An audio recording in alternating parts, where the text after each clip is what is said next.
వీరత్వానికి, ఓర్పుకు, స్నేహానికి, దానానికి మారుపేరు దానవీర శూరకర్ణ. ఎలాంటి కష్టాన్నైనా ఓర్పుతో ఎలా ఎదుర్కోవాలనే విషయాన్ని మహాభారతంలో కర్ణుడి పాత్ర ద్వారా మనం తెలుసుకోవచ్చు. కర్ణుడిది భారతంలో ప్రత్యేకత ఉన్న పాత్రే కాదు, ప్రాధాన్యత ఉన్న పాత్ర కూడా. అందుకనే కర్ణుడు లేని భారతమా అని నానుడు వచ్చింది. స్నేహానికి నిలువెత్తు చిరునామా కర్ణుడు. ఇన్ని సద్గుణాలు కలిగిన వీర పరాక్రమవంతుడైన కర్ణుడు దుర్యోధనుని కొలువులో ఎలా చేరాడు? సహజ కవచ కుండలాలతో పుట్టిన ఈ యోధుడు ఎలా మరణించాడు?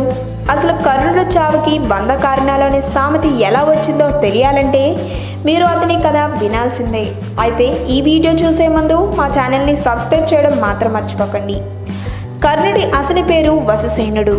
సూర్య తేజస్సుతో సహజ కవచ కుండలాలతో పుట్టాడు కాబట్టి కర్ణుడైనాడు. కర్ణుడి కన్న తల్లి కుంతి దుర్వాస మహర్షి ఇచ్చిన వరాన్ని పరీక్షించడానికి సూర్యుడిని ప్రసన్నం చేసుకుని కర్ణుడికి జన్మనిచ్చింది. అయితే పెళ్లి కాకుండా బిడ్డను కనడం వల్ల లోకాప నిందలకు భయపడి ఆ బిడ్డను గంగలో వదిలిపెట్టింది.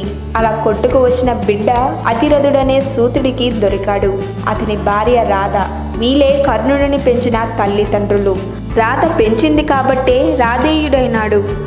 సూత కులపు వాడిగా కర్ణునికి ధనుర్విద్యను నేర్పిన బ్రాహ్మణుడని అబద్ధం చెప్పిన కారణంగా నేర్పిన విద్య ఉపయోగపడలేదు.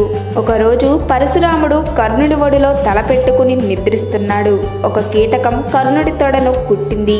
భరించరాని నొప్పి వస్తున్నా, రక్తం స్రవిస్తున్నా గురువుగారు లేస్తారని ఓపిక పట్టాడు. లేచి చూచిన పరశురాముడు సహనం కలిగి ఉండడం వలన కర్ణుడు బ్రాహ్మణుడు కాదని గ్రహించి కర్ణుడిని శపించాడు. ఆ శాపం కారణంగానే అతను నేర్చుకున్న విద్య యుద్ధం సమయంలో ఉపయోగపడలేదు. కులం తక్కువ అన్న కారణంగా అర్జునుడిపై పోటీకి దిగిన కర్ణుణ్ణి కృపాచార్యుడు కాదన్నాడు. కానీ దుర్యోధనుడు కర్ణుణ్ణి అంగరాజ్యానికి అధిపతి చేసి రాజ్యపుత్రులతో సమానమైన హోదా కల్పించాడు. కర్ణుడు దుర్యోధుణ్ణి తన స్నేహితునిగా భావించి చివరి వరకు అతని వైపే నిలబడ్డాడు. కన్న మమకారానికి కాదు కదా, దేనికి లొంగలేదు. సాక్షాత్తు శ్రీకృష్ణుడే రాయబారిగా వచ్చి నీకే పట్టాభిషేకమని పాండవులతో కలవమని చెప్పినా ఆశపడలేదు. గెలిచినా ఓడినా దుర్యోధనునితోనే ఉంటానన్నాడు. కర్ణుని తల్లి అయిన కుంతికి ఇచ్చిన మాటకు కట్టుబడి యుద్ధంలో ధర్మరాజు సహదేవులను చంపే అవకాశం వచ్చినా వదిలేశాడు కర్ణుడు. సూతపుత్రుడైన కర్ణుణ్ణి సారథి అయిన శల్యుడు నిరంతరం తన మాటలతో అవమానిస్తూ కర్ణుడి ఓటమి కారకుల్లో శల్యుడు కూడా కారణమయ్యాడు. పరశురాముని దగ్గర విద్య నేర్చుకున్న సమయంలో కర్ణుడు తెలియక వేసిన బాణం ఆవు ప్రాణం తీసింది.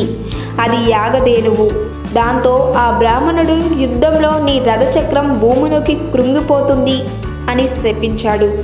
ఆ శాపం కారణంగానే కర్ణుడి యొక్క రథచక్రం యుద్ధ సమయంలో భూమిలోకి దిగిపోతుంది. ఆ బ్రాహ్మణుడి శాపం కూడా కర్ణుడి ఓటమి కారకాల్లో ఒకటని చెప్పవచ్చు. కవచ కుండలాలున్నంత వరకు కర్ణుణ్ణి ఎవరు గెలవలేరని తెలుసుకున్న ఇంద్రుడు కొడుకైన అర్జున్ని కాపాడాలన్న స్వార్థంతో మారువేషంలో వచ్చి కర్ణుడి యొక్క కవచ కుండలాలు అడుగుతాడు. ఆ విధంగా కవచ కుండలాలు కోసి ఇచ్చి దానవీర శూర కర్ణుడయ్యాడు.